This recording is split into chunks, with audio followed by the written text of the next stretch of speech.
Public County 911, what is the emergency? Man, shots being fired across the street from my house. I hear a lot of shots. Mobile 911. It was just a shooting. I was in the tube and I heard pop, pop, pop, pop, pop. I got up and I heard the shots standing at my door right now. Somebody got shot. It's like 2 doors down there. You see them out there in the front yard. But you better hurry up and come over here. Okay, we're going to get some help sent, okay? All right. I'll use the helicopter information for a signal 18-1 shot. Just we'll put the call on the screen, please. 10-4.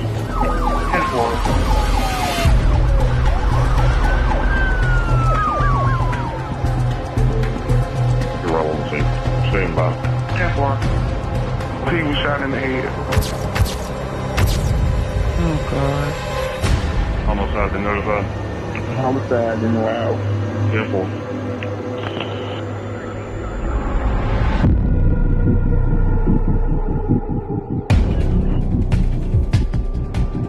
For homicide detectives, their chance of solving a murder is cut in half if they don't get a lead within the first 48 hours.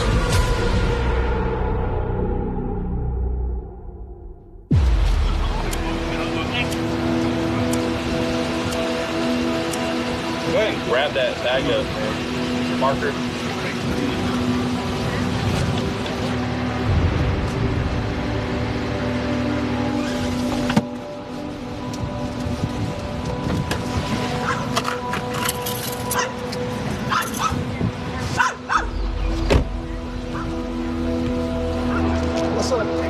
'What's up?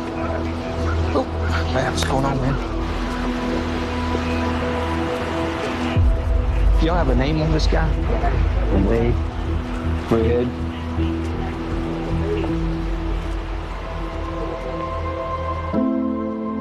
"24-year-old Philip Glover Jr., known as Red, attended Mary G. Montgomery High School. The middle child of 10 brothers and sisters, he dreamed of being an engineer or a rapper, but recently got a job at a temp agency to save up for a house for his 3 young children.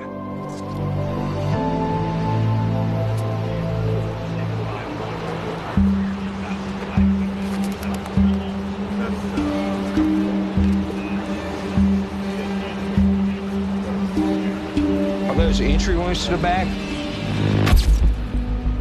And a gunshot wounds to the head?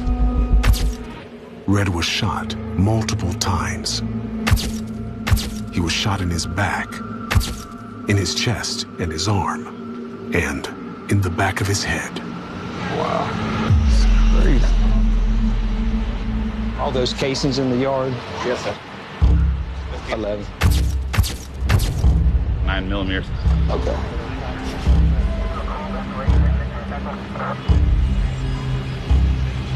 The female inside the house, it's her house, and the male in there, which is friend of the female.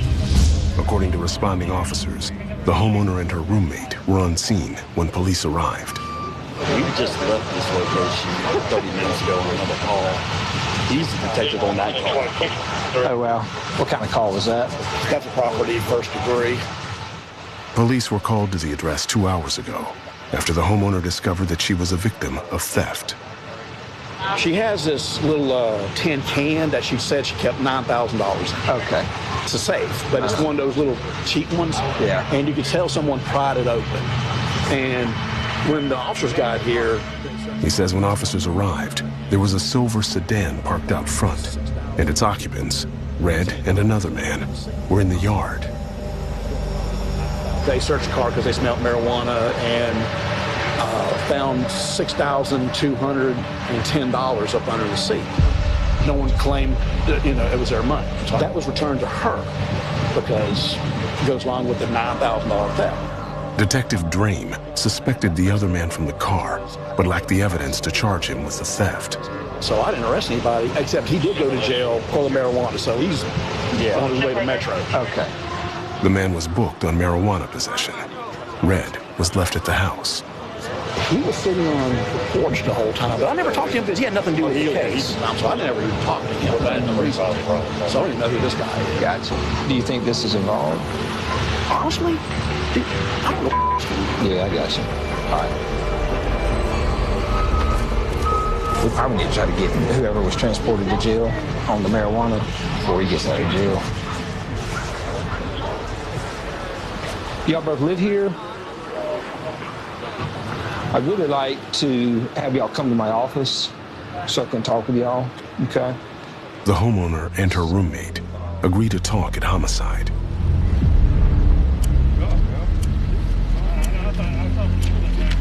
Then, whoever was cutting grass down there, he said that he heard the gunshots. He turns over, he sees the shooter standing over the victim at this time, still firing rounds into him. Did you get a good description? The man, all he said was tall, slender, black male. He said that possible plats or twists, but he was unsure. He said that the suspect had gotten to the passenger side of a white Camaro and that the vehicle left going that way. He believes that the female and male witness in the house possibly saw it, like they heard the gunshots and opened the door to look, but he wasn't sure. That's got a ring camera right Yeah, I there. know. We're going to work on that. Detective Jermaine Rogers will try to secure the video. Hey, how you doing? All right, so we got these two. Julius and I are going to go to headquarters and start interviewing them. And we'll see where it goes.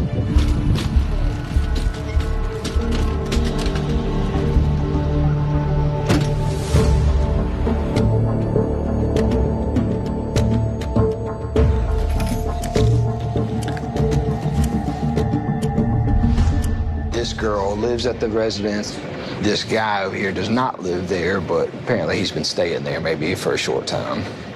Detectives start with the homeowner, whose money had been stolen. All right, switch seats with me so I can use this table. Appreciate you. All right, my name's Nick.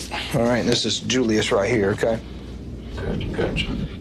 So let's just start with your day today, okay? When you woke up, where were you at and what time did you wake up? So, I got up at 10 o'clock for work. I work at Walmart. I went up under my bed to get my shoes, but I noticed that my safe is like been broken into, like it's smashed. Okay. So I'm like, my money missing. How much we talking about? $9,000. Okay. When was the last time you knew $9,000 was at your house? You could probably say Saturday, because I be at work at nights. And them the only two people that, you know. She says she instantly suspected the man her roommate's been dating. They have relations with each other. Gotcha. And he just took some money from him, like $550. So I called him, I'm like, he took my money, like, feel me? You had him in the house. Okay. So he said he in the car with me. So I was like, okay, bring him to the house now. Like, now. He shows up probably 11:30. She says her roommate arrived in a silver sedan and came inside, but the man he's been seeing stayed in the car. He told me to call the police, and I was like, no, I'm gonna call the police. Cause it's like, if you got it and it's on you right now, just get it up. I ain't even finna be mad. Just give him a back. But he called the police. I was mad as hell, so I went outside myself. He knocked out sleep. The man be on motors. And the boy Red was in the back. That was the tomboy. So I said, this ain't got nothing to do with you. I don't know you. Your boy took my money. You feel me? He was like, oh, real? That way you hit on me? She says she was finally able to rouse the man. The dude Red in the back. He was like, bro, go on get a girlfriend. Like, let's slow down, you feel me? He's like, hey, I ain't got your money. She says the man denied stealing the money.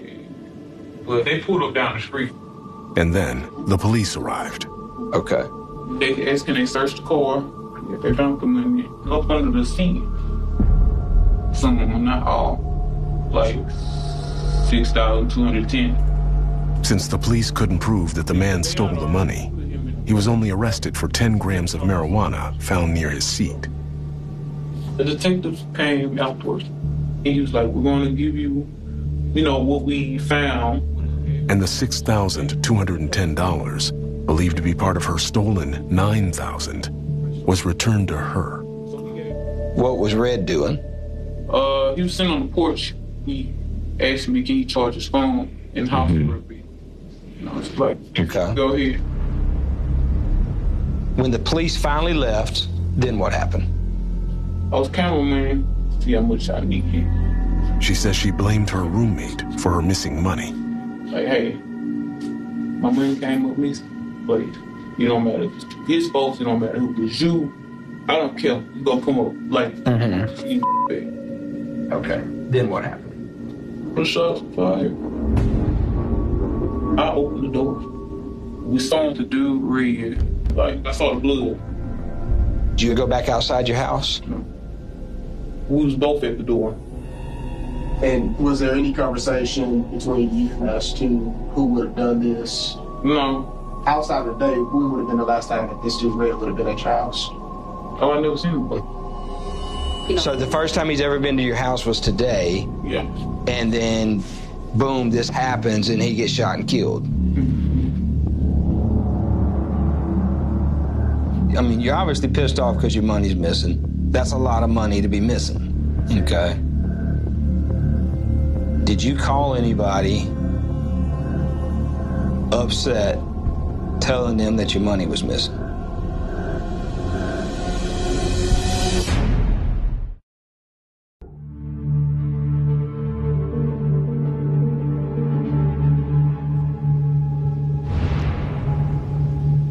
I mean, because what we're trying to figure out, does this have something to do with your money being stolen from you? I don't know what's going on. Feel me?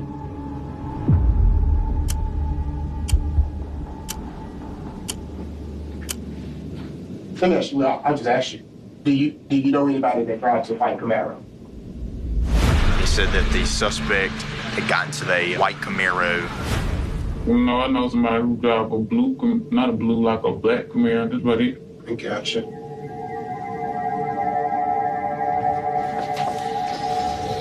All right, hang tight for us. Somebody shot and killed the victim, and we have no idea why. At this point, we just believe that it's somehow got to be connected to what occurred at that house earlier. Then, more videos. Detective Rogers sends doorbell camera footage recovered from the house next door to the crime scene. Cars are what's activating the video, so just foot traffic is not going to activate video. That's the victim. By this time, police have already found money in the car. She said the victim got out and went and sat on her porch. There's the victim again, standing on the porch. 5 minutes later, this camera doesn't show the car pull up, but at 1:15, right here.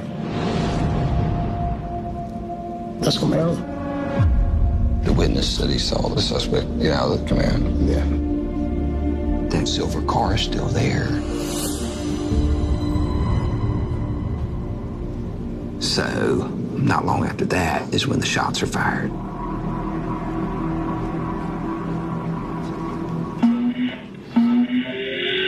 Camaro's speeding off. The Camaro activates the camera. So the murder is not on the video. The victim's on the ground right here. And the silver car is gone. Who is that? As the Camaro speeds off, the video shows someone running into the house. The homeowner told us that they were inside the house when the shooting happened.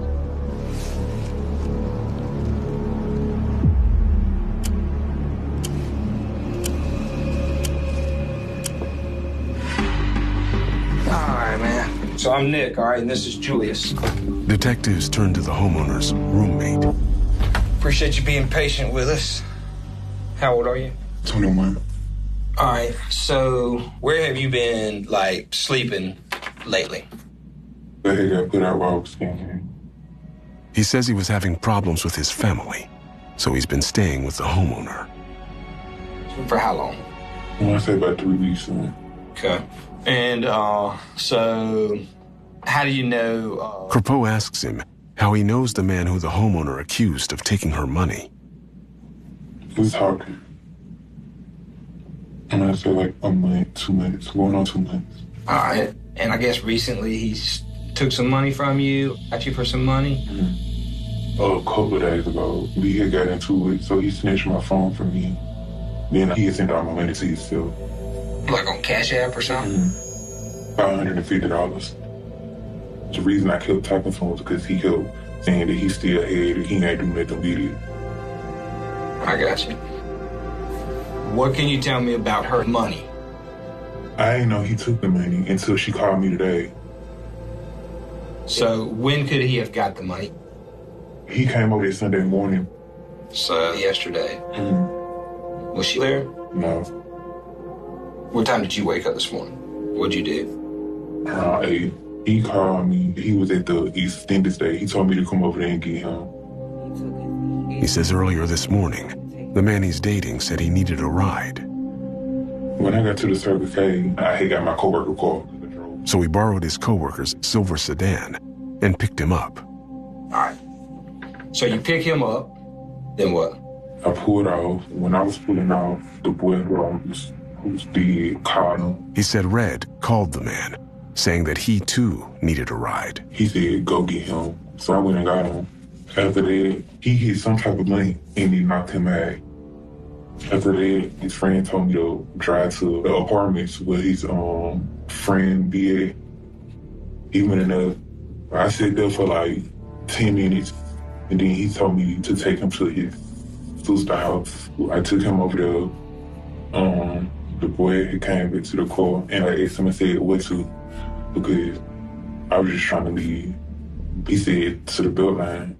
He says for 2 hours, he drove Red around town, while the man he was dating was asleep in the front seat. So while I'm driving, she called me. She said, he stole my money. When we got to the house, I called the police. Okay. She asked them for her money. Mm-hmm. So at this point, the police pulled up. Okay. They found money in the car? Then what'd you do? After that, I already knew how she feel. So I started picking up my still second week.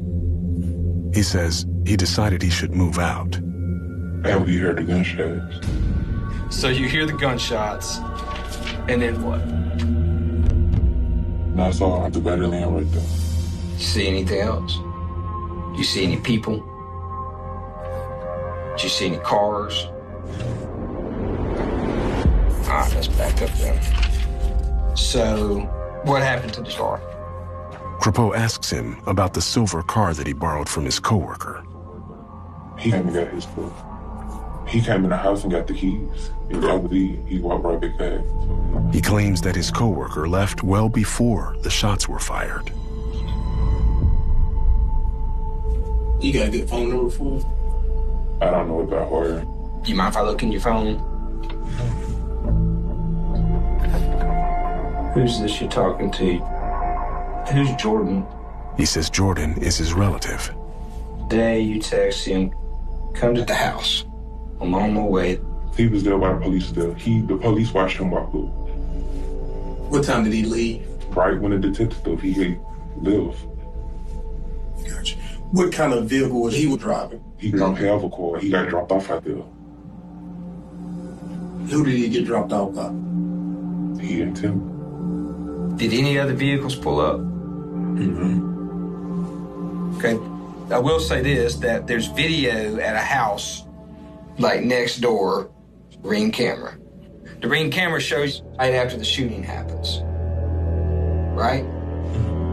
Crapeau shows him an image of the person running back into the house as the Camaro speeds off. You remember that? Mm-hmm. He admits that it was him, but says that he didn't see the suspect vehicle. How did you not see that car as it's driving off? Like I said, I don't be around stuff like these. Yeah, I understand that, but there's a man dead now. So, if there's anything else about this, If you know who they were, if you know whose car it was, or anything like that, then you need to sit here and tell us.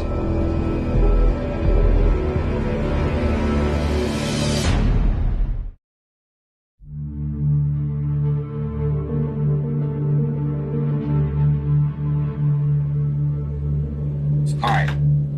So you got, in your mind, tell me what you think is the deal. What's going on? Why did this man get shot and killed out in front of the house that you're in? I don't know him. You got to have some theory or some thought about what's going on. No. How would I have some doubt? You got anything?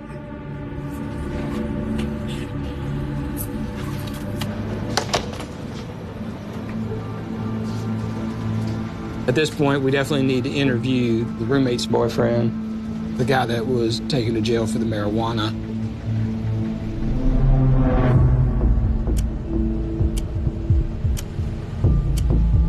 Five hours in. All right, Rory, come up here and interview this guy with me. The man the roommate's dating has been transported from jail to headquarters. Doing all right? So, I need to talk with you about something that happened after you got arrested for the weed, okay? This morning, where were you at? The hotel. Okay. When he came and picked me up, we were sitting there waiting on Red. Because he also got in the car. Okay. We sat right there. He hit the blood. I fell asleep. And wake up. I was saying, give me this and that, man. Give me this and that. All right. So here's the thing. I don't care about the money, okay? That ain't what I'm here for, okay? And I don't know if you know why I'm talking to you or not. Okay. So listen, after you got taken to jail, somebody showed up at that house and shot and killed Red. What? We work homicide.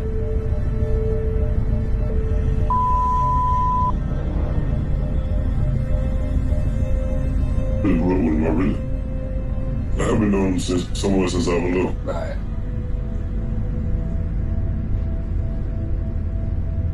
So you don't know what happened at the house after you left? After you got taken to jail, you don't know what happened? Okay. Let me see a picture of that car. Do you know what kind of car that is? It's a Camaro. Do you recognize that car as being anybody that you know of? No. Not that I know of. I don't know anybody that have no Camaro. Swear for God. All right, hang tight.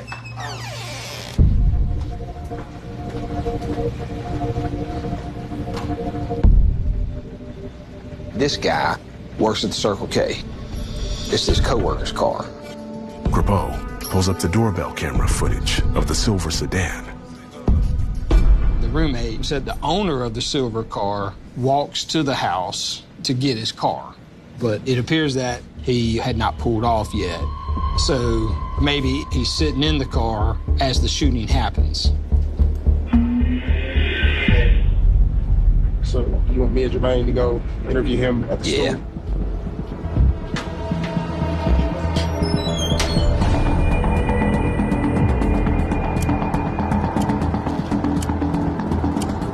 6 hours in, detectives find the silver car owner at his second job.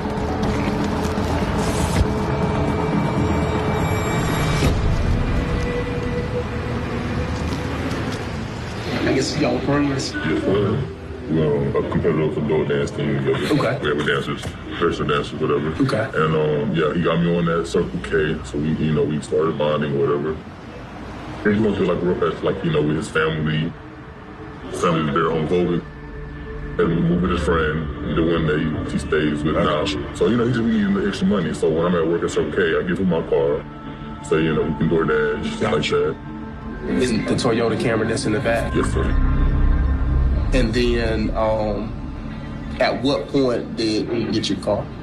So maybe about 7:30, 8:30. He just told me he's gonna come to the car. He go there. Give him keys, boom, he's fine.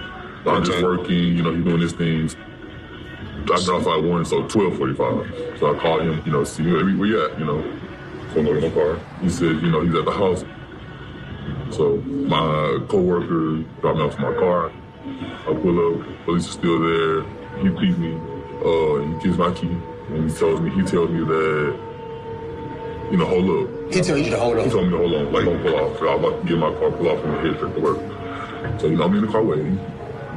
While you were waiting, is the police still here? No, they pull off at some point. I got you. I was probably on TikTok for, I want to say, about 20 minutes. I hear gunshots. Where's the shots coming from? The front of the house. Who was shooting?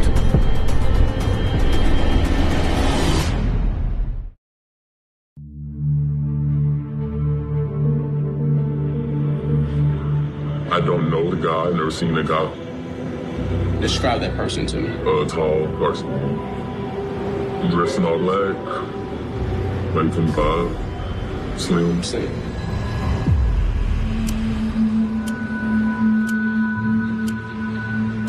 Do you remember where that person came from?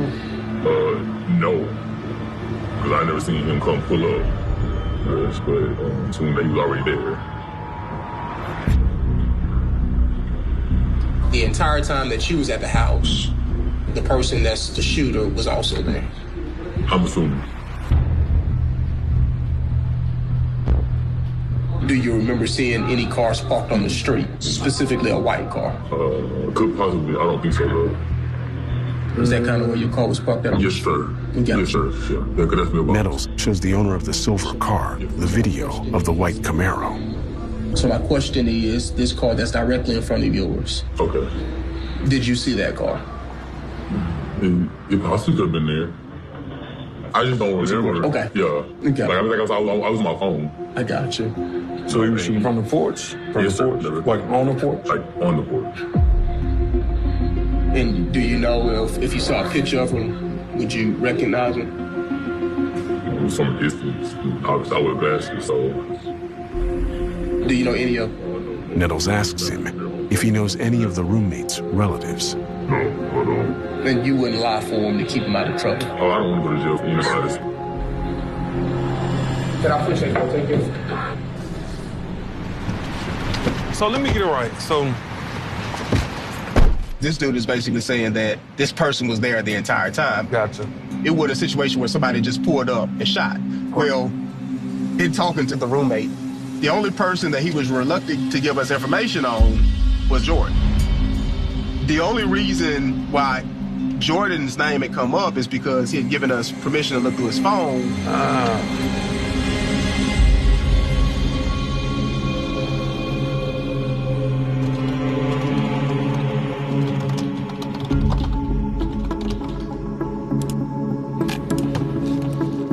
20-year-old Jordan Miller was born and raised in Mobile. After graduating high school, he left town to try to find work, but recently returned after learning his grandmother suffered a stroke. This was his exact description. He said, tall, dark skin, wearing all black, about 25 years old. Dude is 6'1", 145 pounds, according to his driver's license. The one on the lawnmower described him as having plaits. I wonder if that witness on the lawnmower can ID him. I think we need to show the witness a photo spread. What's his name? Jordan Miller? Mm-hmm. Detective Graves will show a photo lineup to the eyewitness from the crime scene.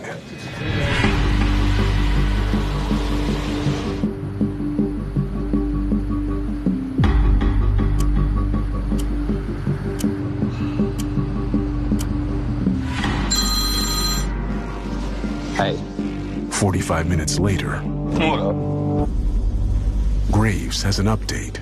I was like, are you 100% positive that the guy that you circled number 4 is the one that you saw shoot and kill the victim? And he said, yes. Boom! The eyewitness has identified Jordan Miller as the shooter. Bye-bye. We don't know why he would have shot this guy. I think he knows a lot more than what he's telling us. door. You want to go in here with me? Hey, what's going on, man? All right, man. Have a seat for me, all right?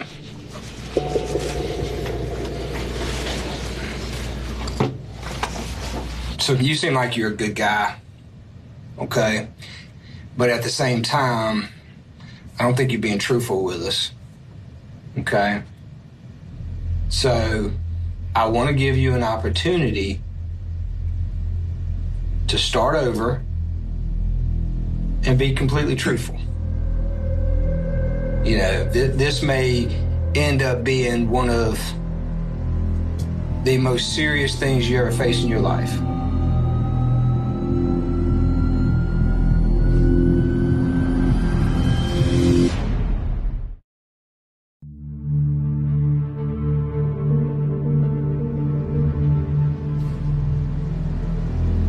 So do you think you can start over and be truthful with me?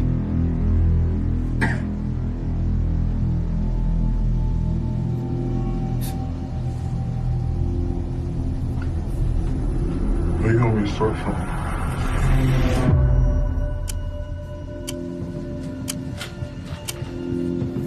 Start from when you had started texting Jordan. She called me screaming. So I already know she did about him and he really tripping. He says when he learned the homeowner was going to confront the man he's been seeing, he feared for her safety. So that's why I texted like before he even made it to the house. So he asked Jordan to come over and help keep the peace. Just to be on the safe side. Gotcha. So at what point did Jordan show up at the house? The police was still there when he walked through. So when the police left, what did Jordan do? Did he leave or did he stay? So he stayed on the inside for the night. He was all, he was all talking. She said, I get all that, but I got some of it back. I was straight getting my stuff together. He asked me, was I all right? He said, what you finna do? Do you want to go with me? And I said, no. He says they argued about his relationship with the man who they believe stole the $9,000. Him and my mama didn't want me to talk to them about my whole situation with them. He told me we just gonna have to talk about all this later, and then he walked out the house. A couple of minutes after he walked out, we heard the gunshots. Just when we ran out the door. We ran out, Bree was on the ground. Look at me. Did you see George shoot the guy? No, sir. I didn't. We didn't see him. We just saw the car pulling out, and that was it.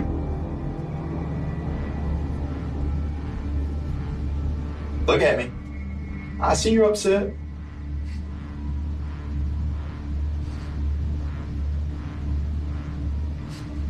Unfortunately, things happen and they have to be explained. And you've got to talk about it.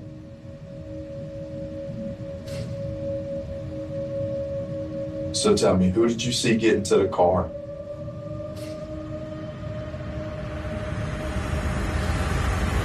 I saw him ran to the car. When I ran into the devil, I screamed his name. And we talking about Jordan? Okay. And obviously you saw Jordan with a gun, is that correct?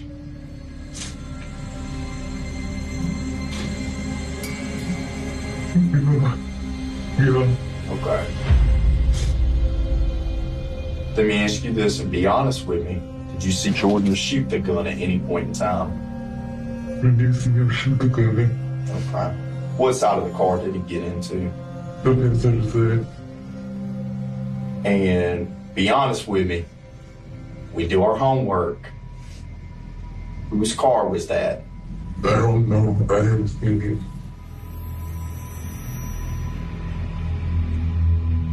it. We just don't understand why.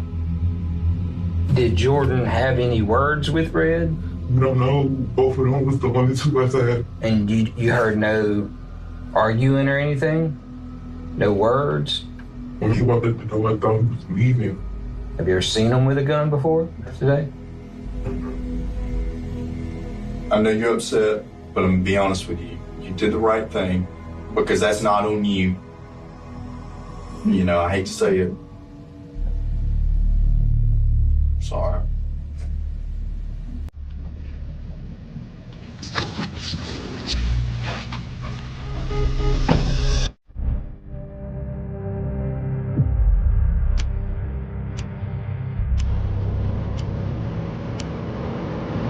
I'm gonna go ahead and try to get the warrants approved and get signed tomorrow. And then gotta find Jordan. And then hopefully when we catch up to Jordan, you know, that he will tell us what happened, what led up to the shots being fired.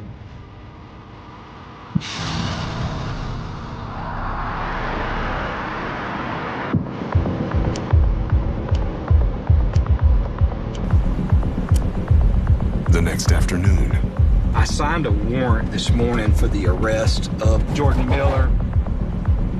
So right now, officers have his residence surrounded. Hopefully we can find him.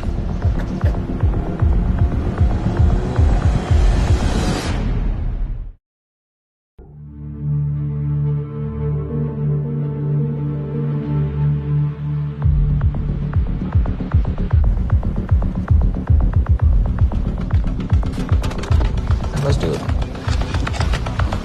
Detectives arrive at Jordan Miller's house. Marshall sleep in the house. But only his relatives are there. Yeah, that was. She's like, here's a live here. Hey, I'm Sergeant Crapeau with Mobile PD. So Jordan's been identified as being the person who shot and killed that guy yesterday at that house. I'm so sorry.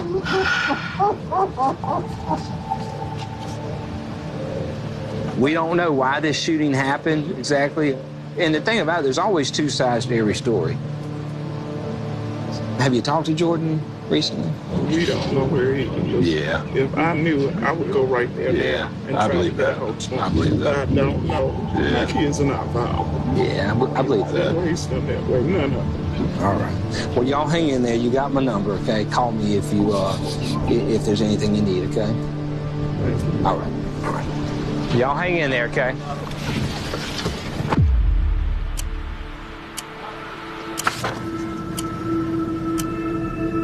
As the first 48 ticks away, No sign of our suspect. The task force is going to continue to look for him.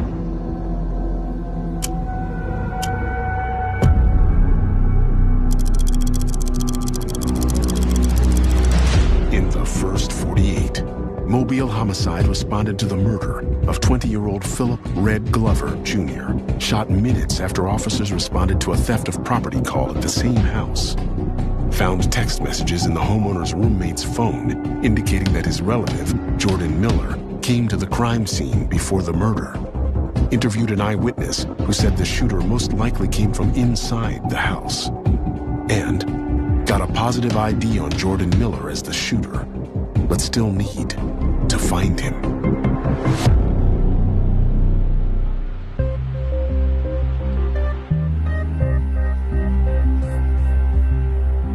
Days later. So, Jordan Miller turned himself in.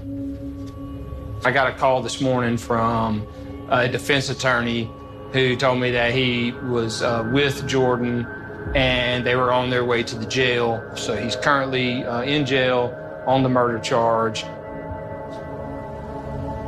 Yeah, we really hadn't been able to establish a real clear motive on this case, but it may be as simple as when Jordan's pissed off because the roommate's getting taken advantage of by the guy that went to jail, he's pissed off about that. He knows that the victim is friends with him. So if Jordan confronts him, they get into an argument, and then, boom, Jordan shoots him. I mean, you just don't know what was going on in Jordan Miller's head when he pulled his gun and started shooting the victim. And Red, his family's forever impacted by this.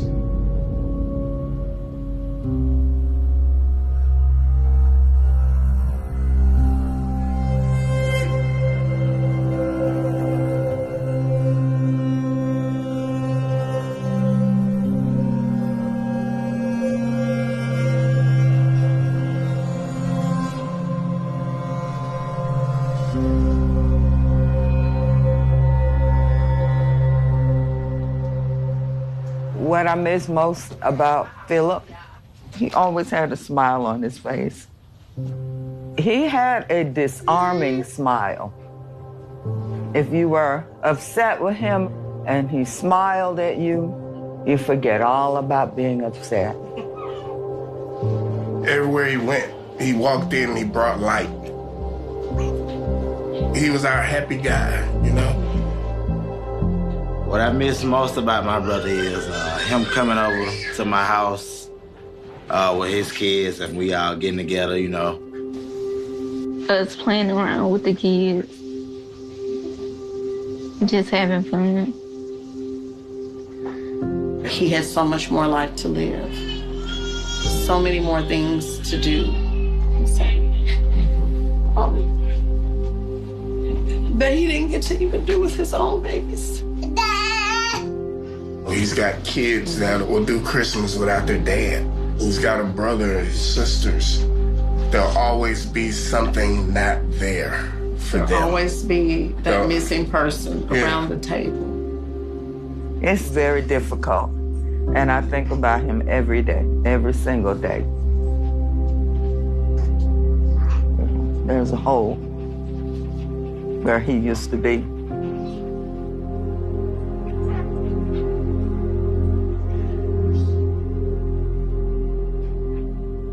Or a female? Kennedy inquired. I cannot tell anything right now, Dr. Berg answered professionally. The positioning is not helpful. We're going to search through all this to find what's missing and screen it. Because darkness was rapidly approaching, Dr. Berg advised that complete systematic excavation and screening of the ash layer should be conducted under full daylight the following morning. In the interim, detectives worked to contact the current owner of the property. Do we know who lives here? Kennedy asked. We went to the Tulsa property site, found his name, and got his number. Crime scene detective Ross Hall dialed the homeowner's telephone number. When? Hall asked if he could return to the house to assist officers. The homeowner became noticeably evasive, claiming he had abruptly left town and was out of the state. While Hall spoke on the phone, Detective Kennedy and Detective Ward stepped across the driveway to speak with a neighbor who had alerted authorities. Hello, Kennedy greeted her. Detective Kennedy, Detective Ward, Tulsa Police. Homicide. Hello, she responded. So tell me, just give me a rundown what happened tonight, Kennedy requested. My cat's collar was missing, and he goes over there all the time, she explained. So I was trying to find it. Me and my sister went over there and asked him, hey, can we look in your backyard? He said, yeah, go ahead. Latch the fence behind you. Would you knock on his front door or back door? Kennedy asked. No, he was leaving as we walked up, she noted. Okay, Kennedy said, holding up official driver's license photograph obtained from state records. And can you just tell me if that is the same guy you talked to? Oh, yeah, that is him, she confirmed instantly. He has lived there as long as I have been over here. He doesn't talk to people, he stays to himself. There has not been any problems back over there? No, never any commotion, she answered. Any gunshots or anything like that? No, it is pretty quiet over there, she affirmed. Right, okay. All right, thanks, Kennedy said. Stepping away, Kennedy discussed the situation with Ward. Man, we don't have a lot. I mean, we got a skeletal remains back there that looks like they have been involved in a fire. It looks like there is cranial injuries. Tomorrow morning, first thing we're going to get the body.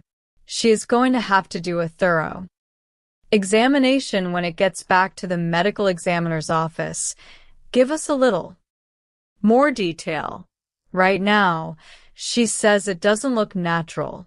What we will be doing right now is probably be going back to the office, trying to find some more information on this homeowner. Chapter 16, Squirrely Conversations and Missing Records. Back at Tulsa Homicide Headquarters, Detective Kennedy dialed the homeowner's cell phone directly to conduct a formal phone interview. This is Detective Kennedy with the Tulsa Police Department. How are you doing?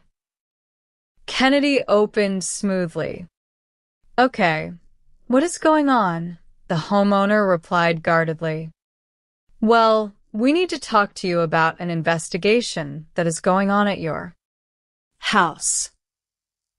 Oh, what is the problem? Well, I would like to talk to you in person about it. Are you in Tulsa? Kennedy asked. I am, the homeowner answered, contradicting his earlier claim to Detective Ross Hall that he was out of state. Is there any way you can meet me at the detective division? Kennedy requested. No, not without more information, no. The homeowner refused flatly. Why are you at my home? Well, first of all, there was a body found in your backyard, Kennedy revealed. Directly. That is what I want to talk to you about. Okay, the homeowner responded after a long, strange pause. Was the body that was found? Is there any chance that that was Steve Wilkins? I don't know, Kennedy replied, his investigative instincts immediately humming. That is what I want to talk to you about. Steve was the one living in the garage when it caught on fire, and I haven't seen him since, the homeowner offered. Okay, well, what I would like to do is talk to you about Steve, if that is who you said was living back there, Kennedy said. If you don't mind coming to the detective division, we can talk. I am not comfortable with that, he declined again. It feels like it is like you have got a home field advantage. Well, no, I have just got an investigation that I have got to conduct, Kennedy reassured him calmly. I am just wanting to talk to you about what's going on. Text me an address. That would be great. All right, thank you. Bye. The homeowner ended the call. Kennedy set his handset down and turned to Ward. I think he is acting squirrely. As hell. No, he is super squirrely, Ward agreed. We don't even know that it is a murder just yet. Right now, his only crime is being shifty. He said Steve Wilkins because he hasn't seen him since the fire at his residence, Kennedy noted, entering the name into county and state law enforcement networks. A thorough search revealed no formal missing person report filed for Steve Wilkins by the homeowner or anyone else. The victim was identified in public records as 55-year-old Steve Wilkins. Born in California, Steve had spent time living in Oklahoma, Georgia, and Germany while his father honorably served in the military. He had relocated to Tulsa over 20 years earlier, working as a skilled baker and generously volunteering his time with neighbors along the line, a local community assistance organization. Steve was a proud father of 4 children and had 3 siblings. We're going to have to wait for a positive identification and get that. Kennedy noted, we're going to have to wait for Angela Berg to do her magic. Priority now is to talk to the homeowner, get him down here, and do an interview with him and see what he can tell us. 3 hours later, the homeowner voluntarily arrived at Tulsa Police headquarters to meet with Kennedy. Hi. Kennedy greeted him in an interview room. So we got called out to your address. Some skeletal remains were found.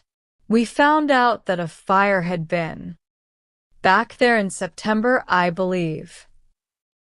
I believe it was the 14th, the homeowner specified with notable precision. I think it was a Wednesday. Neighbors came and beat on my front door. About 4 a.m. Right. They said, your garage is on fire. I said, oh. Shit. They said, do you have any idea where Steve is? I said, I don't know. How long had Steve been staying back there with you? Kennedy asked. About 3 years. How do you know Steve? Just as a neighbor who had run into hard times, he explained, stating that Steve had previously lived across the street before his family relocated 3 years earlier due to financial strain. Tell me a little bit about Steve, Kennedy invited. He wrote poetry, the homeowner described, and Steve was better spoken than most people on the West Side. Did you guys get along pretty well? We didn't argue, we didn't fight. So I guess so, he replied. Right. So this happened on September 14th, Kennedy proceeded. Prior to that, the last time you saw Steve was when? Earlier in the evening of that Wednesday, I saw him 6 p.m, the homeowner stated, alleging he had seen 2 unidentified white males visit Steve at 4 o'clock that afternoon. Steve indicated that they were not happy with him, the homeowner claimed. Why were they not happy? Kennedy pressed. He didn't say. Did you not say, what is going on? Why are they not happy? I made statements like that, and he didn't have any answer, the homeowner asserted. Did you give any of this information to the fire department? Kennedy asked, astutely. I don't remember if I told them that or not, he mumbled. Why? You didn't think that was suspicious? No, the homeowner claimed casually. I have just assumed that whoever had started the fire had scared Steve and he ran off. Kennedy looked at him squarely, his voice grave. Come on. I am giving you an opportunity to tell me what happened. If there is an explanation for it, put it out there now. If there were an explanation, I was very happy, he responded. So, you are telling me you had nothing to do with it? That is correct. Okay. Right now your property is in lockdown because we are exhuming the body from your backyard, Kennedy informed him. All right. You are free to go. After the homeowner departed, Kennedy shook his head in disbelief. What's your opinion? I mean, there are so many things that are concerning in that interview. You don't report a guy missing from September since your fire. And oh, by the way, you're telling me that he had some people that weren't happy with him, but did you tell the police or did you do anything to report that? No. I just figured he took off. I mean, this makes no sense. Chapter 17. The Sifting, the Shell Casing, and the West Side Rumor. Early the next morning, Dr. Angela Berg and her specialized physical anthropology team returned to the house on South 54th West Avenue, setting up fine wire screening mesh to process every shovel of ash recovered from the concrete pad. Within 2 hours, the sifting team made a crucial discovery. So they're out there sifting and doing their thing, and they found a casing. Kennedy reported to Ward, "It is going to be a 9mm. It is all corroded on the back end. It is like it came out of a Glock or something similar." And so far the anthropologist sees a gunshot entrance wound at the base of the skull. Dr. Berg's preliminary forensic laboratory examination confirmed that the victim had suffered a fatal gunshot wound to the rear base of the skull. "So now we know it is a murder," Kennedy stated plainly. "Now the thing we have to wait on is to make sure that that is Steve. More than likely they're going to have to try to find some dental records. So it could be a while before we have a positive identification." Just an hour later, Patrol Officer Darren Shipley arrived at Homicide headquarters accompanied by a local woman from the West Side who had approached his patrol unit claiming to possess direct knowledge of the homicide. "She has information," Officer Shipley informed Kennedy. "She is sick, running a fever. So I brought that for you, and I told her she has to wear one too." Kennedy donned a protective mask and entered the interview room. "All right, young lady. So it sounds like you know some information that could be helpful." She leaned forward, her voice low. "Tad Kleiner. They call him Taboo. A girl was over at our house talking about Tad's girlfriend.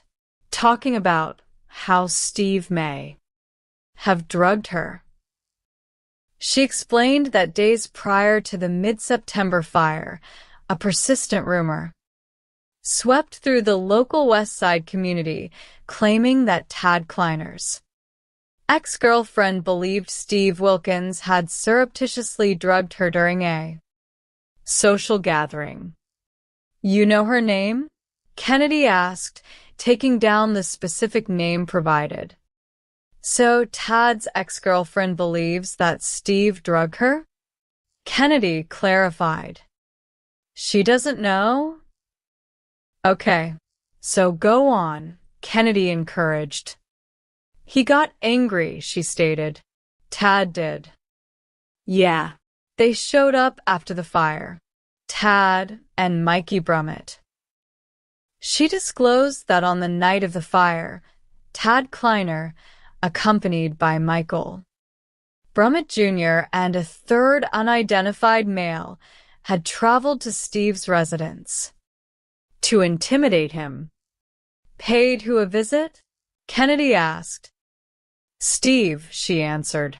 Kind of scaring him, whatever. But supposedly they beat him up pretty bad.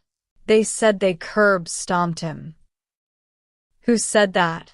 Kennedy pressed sharply. "Tad. You heard Tad say this." "Yes," she confirmed. "Specifically, you heard Tad say, the night of the fire, I curb-stomped him." She added that Michael Brummett Jr. was brought in to dispose of evidence. Mikey Brummett, That is who they supposedly called in for cleanup. That is who started the fire. Mikey started the fire? Kennedy asked. Yeah. A lot of blood and stuff, I guess. He had bleach. They said that they bought him a ticket and made him leave town. Or, made him leave the West Side. I don't think they did that. I don't think they did either, Kennedy noted dryly. So, wow, this is crazy. Isn't it? Okay. So the night of the fire, had you seen Tad before the fire? Yes, she affirmed, noting that Tad had explicitly stated he was heading over to handle Steve. He's always got his little minions, she added. She provided the name of her boyfriend, who is currently incarcerated in the county jail, noting he was present when Tad boasted about the attack. Where is Tad at now? Kennedy inquired. He is moving to 8th Street. There is an RV, and he is going to stay there. Where is Brummett? Mikey Brummett is in jail, she answered. Thank God. For guns. We are all afraid of them. That is one of those sites you don't call police. All right. Hang loose here for a second, okay? Kennedy said, stepping out to brief Ward. That is a hell of a lot more than we had, Ward remarked. Yeah, Kennedy agreed. I mean, she is getting first-hand information from Tad. Direct. Kennedy pulled up law enforcement intelligence files for both named individuals. Tad Kleiner, 36 years old, was a well-known figure on the West Side with multiple prior convictions for illegal narcotics possession, unlawful firearm possession, and resisting law enforcement officers. Michael Brummett Jr., 39 years old, also possessed an extensive criminal record including burglary and drug offenses, notably state records. Revealed that 4 months after the fire, Brummett had been arrested while in possession of a .38 revolver and a 9mm handgun and was currently serving a 5-year sentence in state custody. The gun was .38, Kennedy noted. 4 months after the fire, Brummett was arrested for illegally carrying a .38 revolver and a 9mm and is currently serving a 5-year jail sentence. Well, he could have been the shooter. It is a 9mm casing. If her boyfriend cooperates with what she says, I think we are there. Chapter 18, Jailhouse Statements and the Identification. An hour later, detectives arranged for the witness's incarcerated boyfriend to be brought from the county jail to the homicide interview room. So, do you have any idea why it is we are talking to you? Detective Watkins opened smoothly. You know a guy named Steve? You know anything about a fire that happened over there? Well, why don't you tell me what you know? The inmate confirmed that Tad Kleiner had openly bragged about assaulting Steve. What do you mean by handled him? Watkins asked, listening as the inmate described severe physical violence inflicted on Steve inside the garage.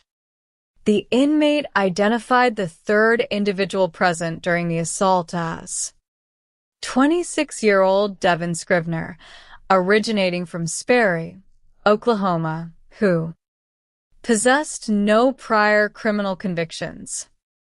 He gives Watkins his login information.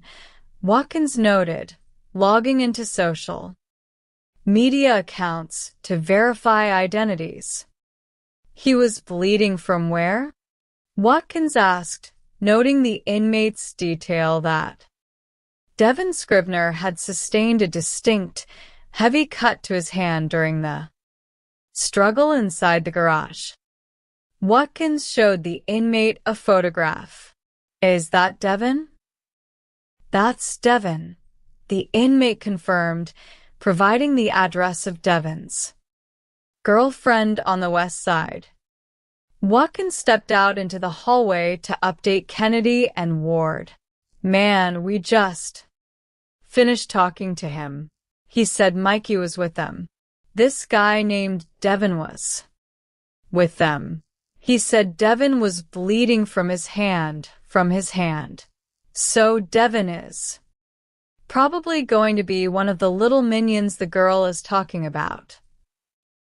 Yes, Kennedy agreed.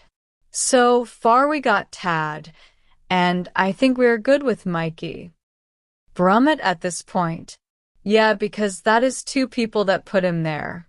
But I still have to wait on the ME's office to give me a positive ID on who the body is before I can file charges on these suspects.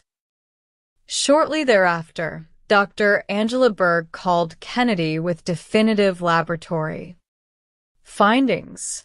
By comparing medical antemortem diagnostic radiographs obtained from a regional hospital with the physical skeletal structure of the recovered remains, the state medical examiner's office officially established a positive identification. The remains belonged to Stephen Wilkins. Just got a call from Angela Berg from the medical examiner's office, and the remains have been positively identified to be that of Stephen Wilkins, Kennedy announced to his squad. She was able to get some radiology pictures from a local hospital and compared those to the remains, and they were able to make a positive from that. So plan today right now is just we are going to go find Devin. He seems to be maybe the younger guy of the group and hopefully the weak link. We're going to hit him pretty hard about some things and see what he will tell us. Kennedy and Ward drove directly to the residential address provided for Devin Scrivener's girlfriend on the west side. Approaching an individual outside the residence, Kennedy asked, "What's going on, man? I just need to talk to him real quick. I just need to ask him a couple questions." Like he really doesn't stay here, the resident claimed. He comes here with her every now and then. Are they around or are they got to walk around there a little bit? Kennedy probed. Oh, they're driving around, the man noted. What is it? It is an Escalade. Kind of a cream color, he described. Okay, all right. Well, hey, man, thank you so much, Kennedy thanked him. Appreciate it. You said a creamish Escalade. Kennedy and Ward spent the remainder of the day patrolling the west side thoroughfares, scanning driveways and commercial lots for the cream-colored vehicle. However, as the sun set, Devin remained elusive. No luck today. Devin is nowhere to be found, Kennedy noted. I will find him in our system. We will catch up with him eventually. Reflecting on the initial 48 hours, the investigative record was substantial. Remains discovered. Victim identified as Steve Wilkins, primary. Motive uncovered as a false rumor regarding Tad's ex-girlfriend, and 3 clear suspects identified. Chapter 19. The weak link unravels. 2 days later, patrol units located the cream-colored Escalade parked behind a residence on the west side. Officers secured the perimeter. Took 26-year-old Devin Scrivener into custody without incident and transported him directly to Tulsa Police Headquarters. Detective Kennedy entered the interview room where Devin sat, looking anxious and pale. "All right, buddy," Kennedy opened calmly, pulling up a chair. "So I am working a case that happened over there at South 54th West Avenue. There was a body discovered over there that—" "I heard about it," Devin interrupted quietly, staring at the floor. "Yeah, I heard about it. It is going to be a guy by the name of Steve Wilkins, okay?" Kennedy said, watching Devin's reaction closely. "You know that name?" "Familiar," Devin acknowledged faintly. "Obviously, we have been doing a lot of talking to people, and trust me, people are talking," Kennedy stated firmly. "And here's the thing. He got the hell beat out of him, shot, and you were there when that happened. I don't think you pulled the trigger, but you were with Taboo, you were with Mikey Brummett, and you need to tell me what the hell happened." Devin buried his face in his hands, letting out a long, trembling breath before speaking. Taboo came over, and he said that, "Hey, I need you to go with me and Mikey. We are going to go talk to this old guy," Devin recounted. "He say his name?" Kennedy asked. "No, he didn't. He said that there is some things that needed to be addressed." "Like what?" "Enticing girls over, supposedly drugging them," Devin explained. "So I went in, and it started out like we were just standing there just talking. And then Taboo, real aggressive, goes right up into his face. And just like that. And it is just like asking him this and that, and barely would let the dude even give an answer. And he just, bam, hit him. And I am just like, what are you doing?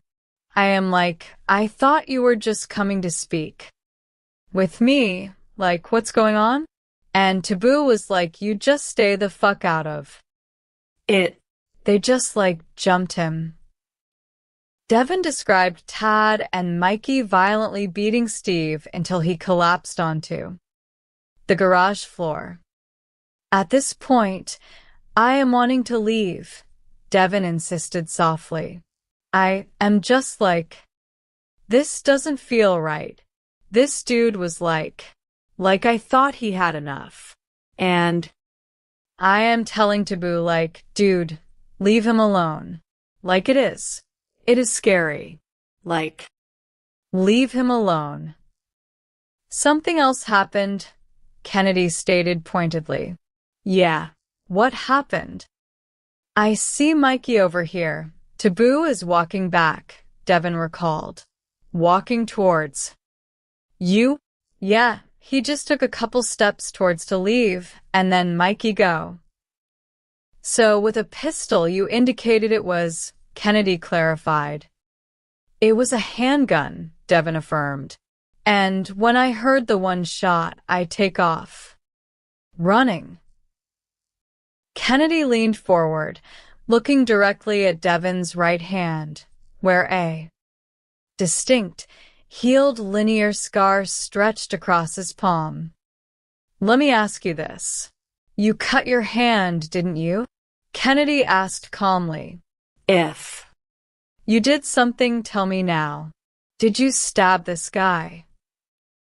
2 times, maybe, Devin confessed, his voice dropping to a whisper. He came at me. The guy was getting beat up. How did he come at you? He lunged up out of the chair to take off, Devin claimed. But as far as it goes, I did more damage to my hand than I did to that dude. But do you think you had other options? Kennedy challenged logically. You think you could have walked away and not have been a part of this? And then, after it did happen and you were there, that you should have probably called the police and told them what happened. I was too scared to, Devin whimpered. Am I being arrested? I am not going to lie to you, okay? Kennedy said with solemn truthfulness. You are going to be arrested for first-degree murder. I need you, please, Devin begged, tears streaming down his face. Ida. This is a bad deal, man. I didn't do any of it, Devin cried out. But you are a part of this. Kennedy held him accountable firmly. I swear to. You. I want you to hang loose for a minute. We're going to go talk, okay? Stepping out into the hallway, Kennedy conferred with Ward. We need to get warrants. We will go pick up Tad because we're going to arrest him too. The other person involved in this is Mikey Brummett. Mikey Brummett is in Department of Corrections custody right now on a gun charge. He has got 5 years, so he is not going anywhere anytime soon. We are making headway on something that is 5 months old. We have come a long ways. Chapter 20. The confrontation with taboo and the illusion of justice. 2 days later, the Regional Fugitive Task Force located 36-year-old Tad Kleiner residing in an RV on 8th Street, apprehending him on a primary arrest. Warrant for first-degree murder. Brought into the homicide interrogation room at Tulsa Police Headquarters, Tad sat back in his chair, displaying a hardened, defiant attitude. All right, Tad, I am Detective Kennedy. Kennedy introduced himself, taking a seat across the table. I am a homicide detective with the Tulsa Police Department, okay? Okay. Last Thursday, we were called to South 54th West Avenue in reference to some skeletal remains that were found, and those have been identified now to be Steve Wilkins. He was murdered, okay? Long story short, your name has been thrown into this, that you were there the night that Steve was killed. No, Tad denied instantly, shaking his head. Well, here's the thing, Tad. I have already talked to Devin, Kennedy revealed, watching Tad's facial expressions closely. Devin put you there. I did not, Tad claimed aggressively. I didn't murder nobody. But you weren't on it, Kennedy stated. No, I was not. And maybe I don't know what your involvement is, Kennedy posed. You are fucking highbrow, Tad shouted, leaning forward menacingly. Well, you are being arrested for first-degree murder, Kennedy stated flatly. I don't know why. If you want to sit here and tell me what happened, because I know you were there. I know you were there with Mikey Brummett. I know you were there with Devin Scrivener.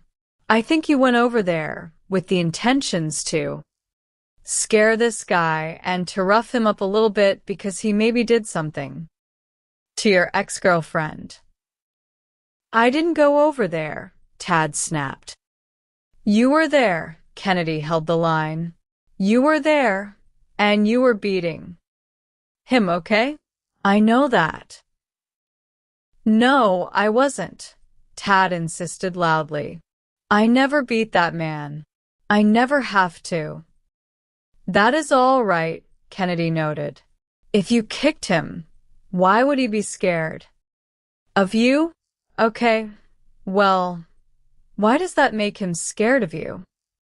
I don't hang out with people like that, Tad offered, shifting his narrative slightly. And naturally, I scared them off. So you said he was scared of you. Kennedy caught the admission immediately. Did you go over and talk to him and warn him to stay away from your room? Yes, Tad blurted out. Yeah, me and Steve, before I heard all this shit, we were friends. I mean, I got along with the guy. But then you heard this stuff about what he was doing, Kennedy noted. No. He got weird, like poetry weird, Tad rationalized absurdly. Like, I don't know. A guy don't write another guy poetry where I come from, you know. What I mean. And I had to check him a few times. I ain't going to lie to you. I did. And I never had to put my hands on him. So, what happened when you went over there and talked to him about the situation? Kennedy probed. If it got out of hand and somebody did something that you didn't mean for it to happen, now is your chance to tell me. I went over there and I told him if he put hands on the girls again, I was going to beat his ass out of town, Tad admitted openly. Right, Kennedy observed. And that is the night of the fire? No, I don't know about no fire, Tad claimed evasively. Kennedy shook his head, staring at the suspect with quiet disappointment. Man, I don't know what to do for you. I have laid it all out there. I mean, hell, you basically admitted that you have been over there and you threatened to beat his ass. Yeah, Tad acknowledged. And his ass did get beat, and it did get killed, and the structure got burned down. Kennedy outlined the inescapable sequence of events. I didn't kill nobody, Tad insisted defensively. I made my point, and he tried to deny the fact that he was touching girls. Pissed you off? Kennedy asked. Okay. Well, here is the deal. You are going to be booked into Tulsa County Jail for first-degree murder. What the fuck, man? Tad erupted, slamming his hands on the table. Yeah, Kennedy stated steadily. That sounds so bad. It is bad. It doesn't get much worse. I did not kill him, okay? For real. Tad pleaded as officers entered to escort him out. I know you were there the night he was killed, Kennedy concluded firmly. Okay, I think we are done.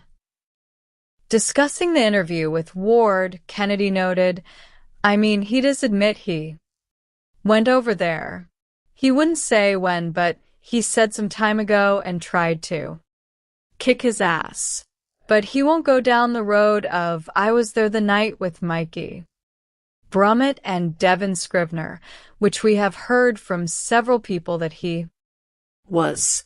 So he is going down for first-degree murder also. And then Mikey Brummett, our probable shooter, is now in Department of Corrections facility in Lexington, Oklahoma. So what I will end up doing on him is getting an arrest affidavit. Michael Brummett Jr. will also be charged with first-degree murder. He was arrested with a 9mm handgun. So we're going to do a direct comparison to see if that casing from the crime scene is going to be found in the same weapon. Kennedy paused, reflecting deeply on the tragic stupidity of the crime. I think that this might be a case of them doing some vigilante stuff. Supposedly, Tad's girlfriend is going to be who this whole thing might be over. That sounds like they had an opinion that our victim Steve Wilkins, may have done something to her that made Tad mad. We at least need to talk to her. Chapter 21. The Disintegration of the Myth. Later that afternoon, detectives located Tad Kleiner's ex-girlfriend, who voluntarily accompanied them to Tulsa Homicide to provide a formal statement. "Hi, my name is Detective Mark Kennedy." Kennedy greeted her respectfully in an interview room. "I got called to an address at South 54th West Avenue.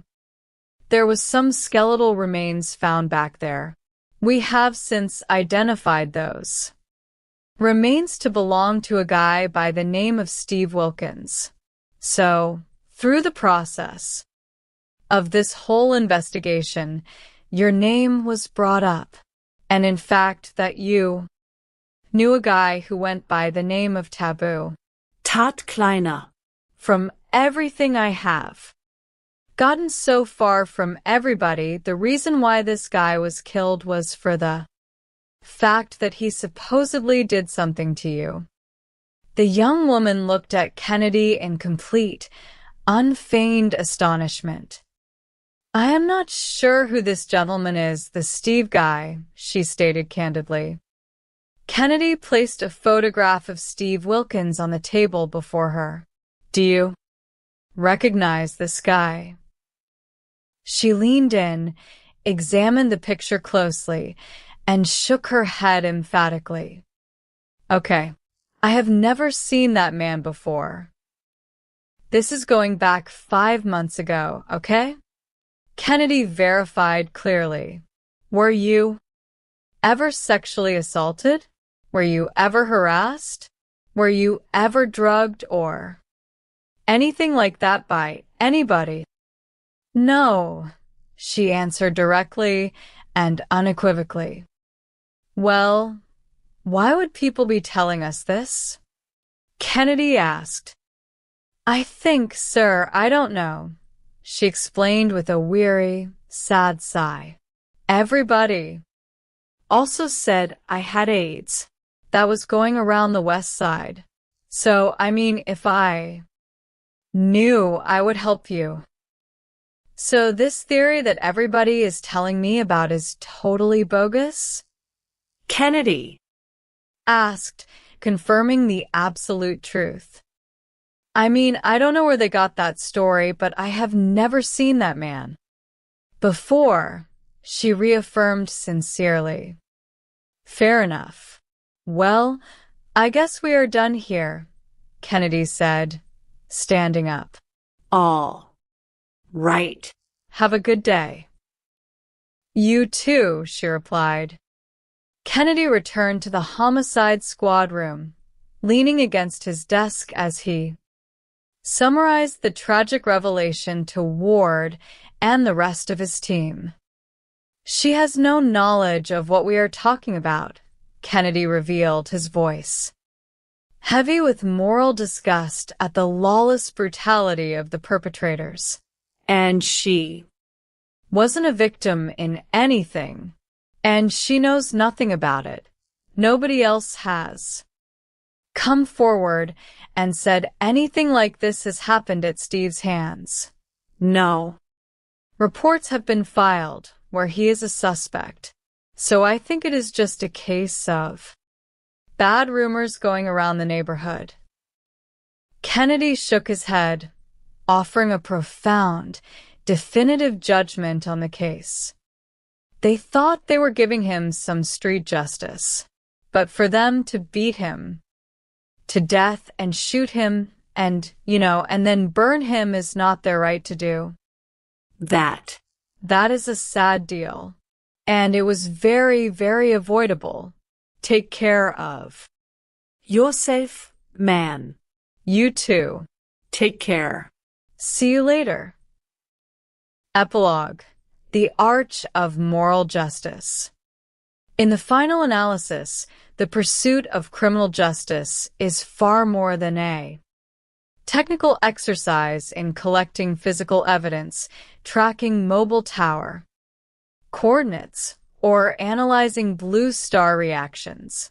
It is a fundamental affirmation of human worth. Across each of these three intricate cases, we observe a common, enduring truth.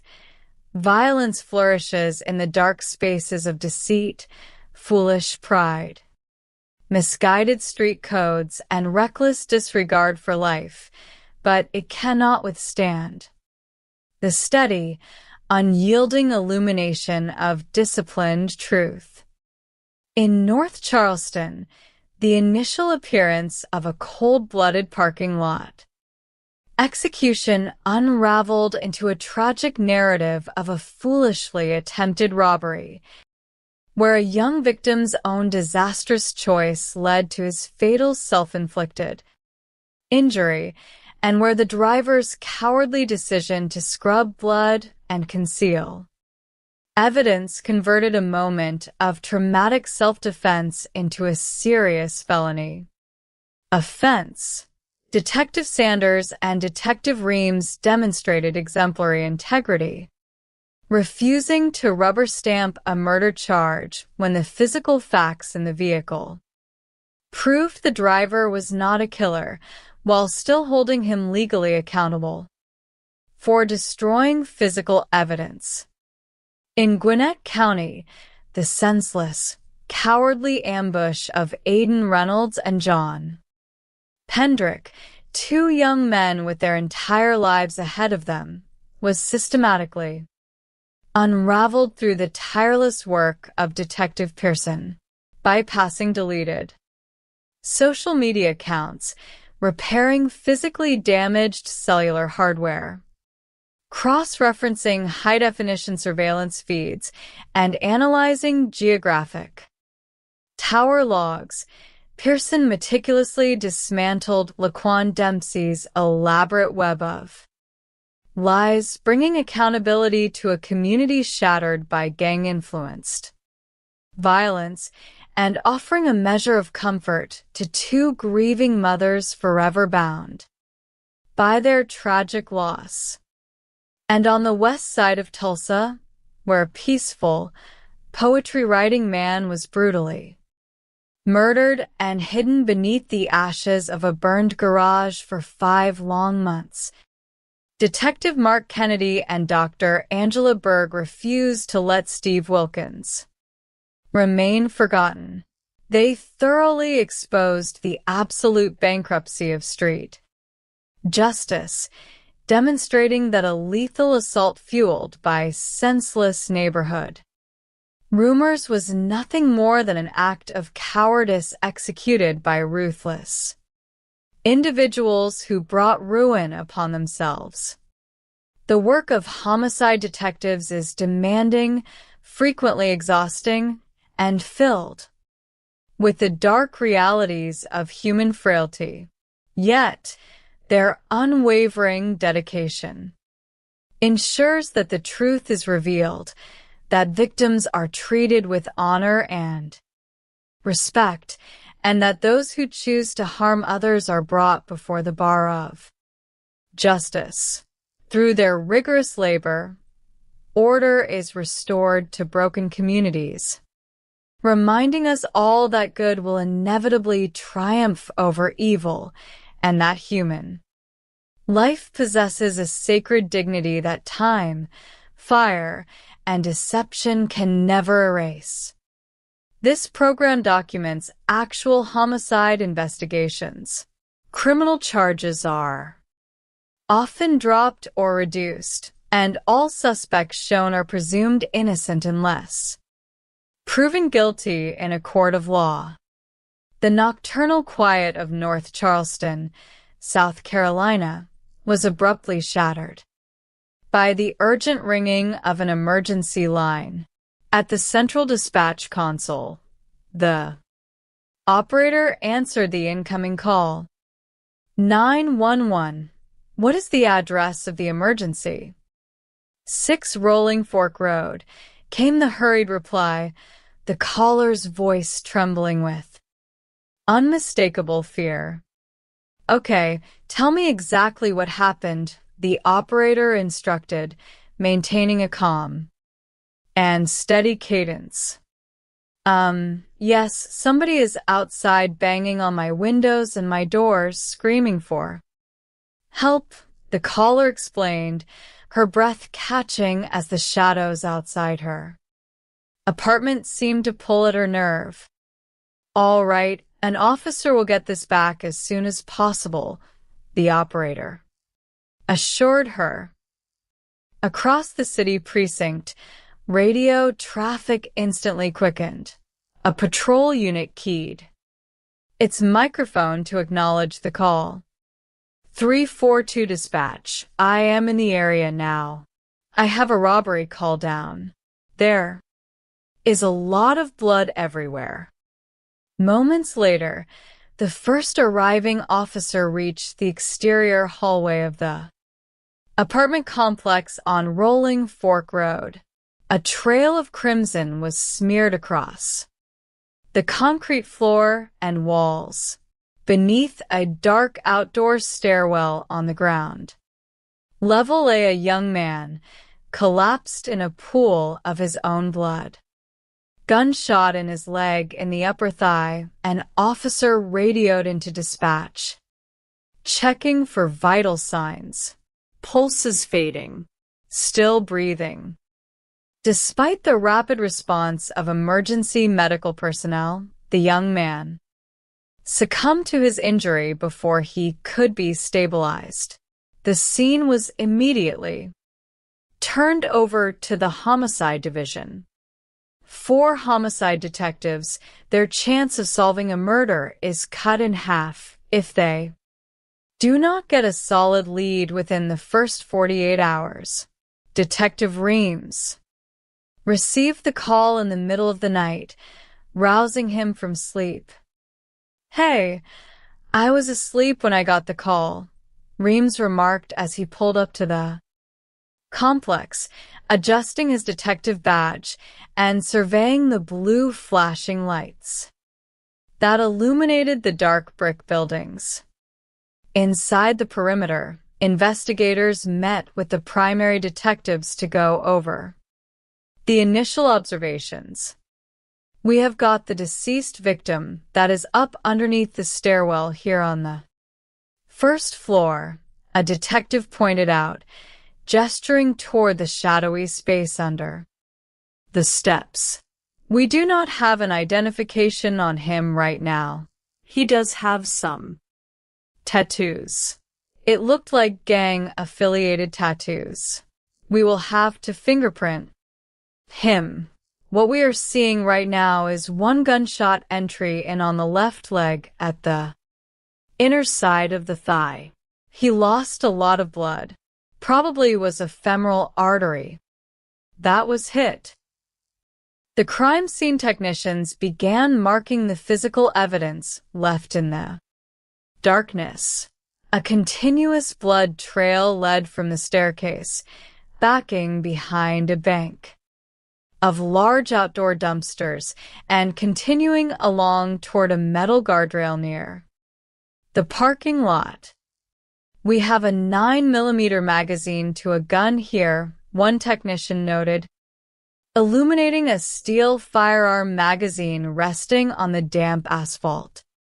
So we have a magazine, but we have no gun, Detective Reams observed, peering down the dark slope beyond the guardrail. We checked all those leaves. I really think you are going to have to get a metal detector out here.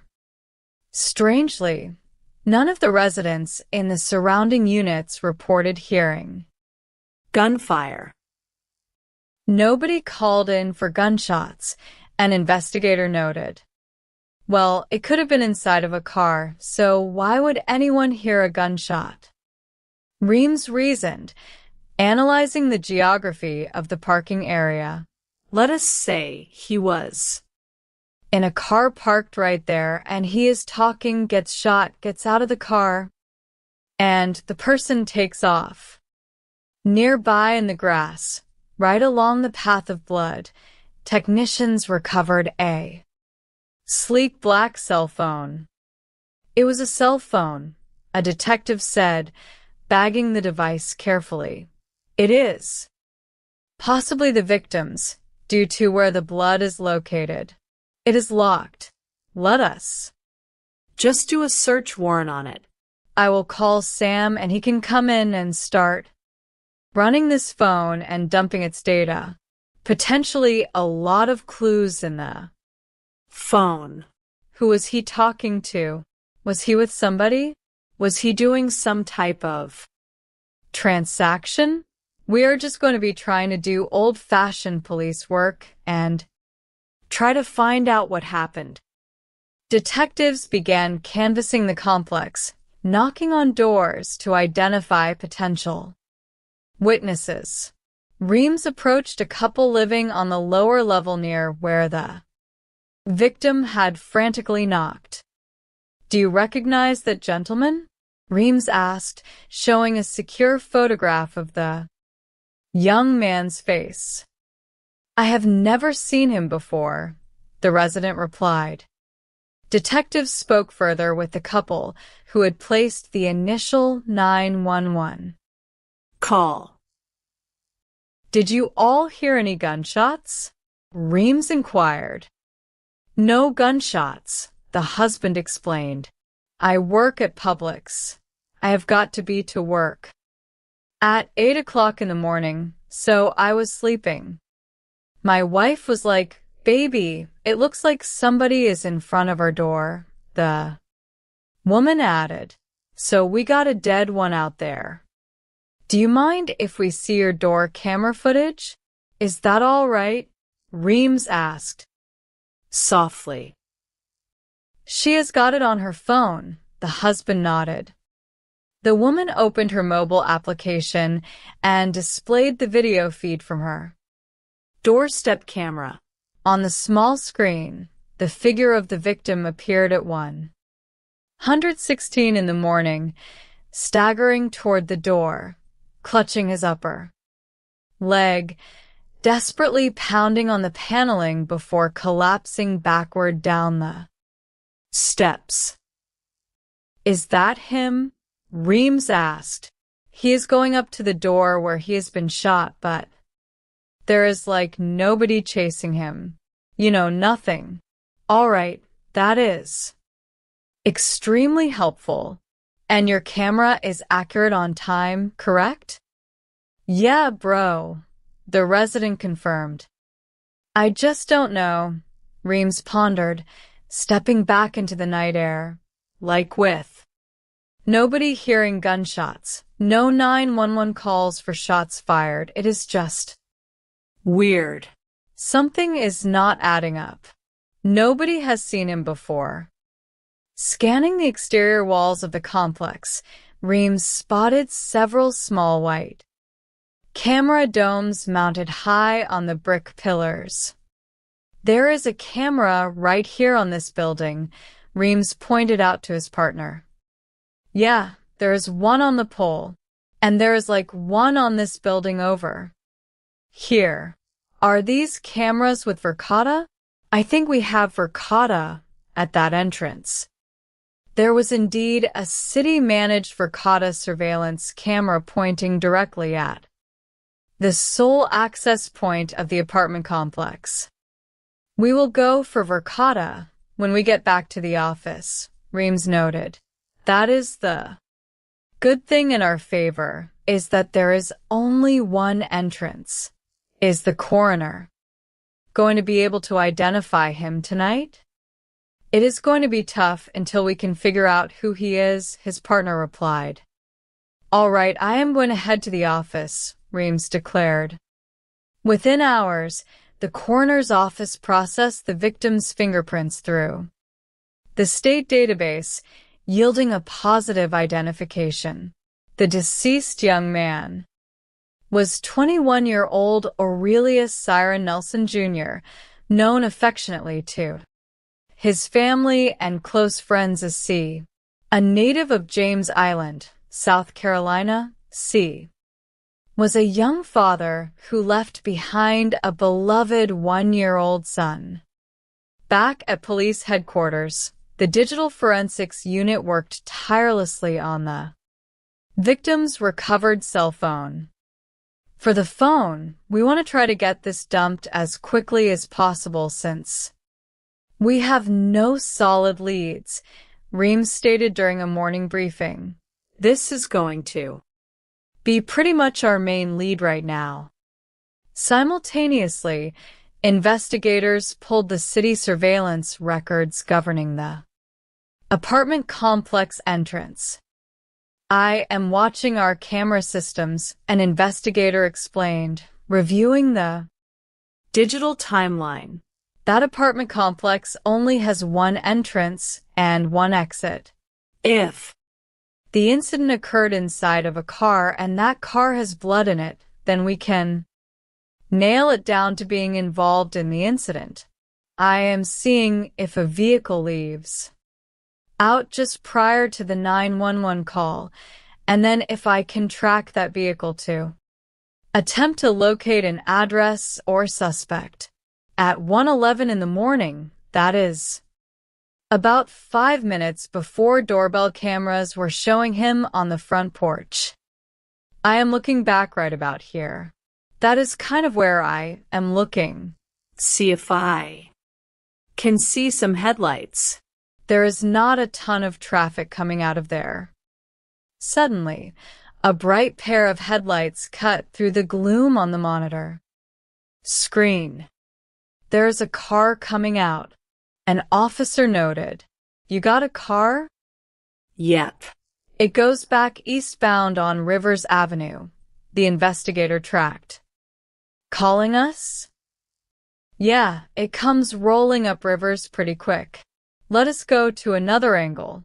That car, it is like a white or silver sedan. Is it an Infiniti? Let me see those too. Taillights again. Okay, yeah, I think that is it. Not able to identify the tag.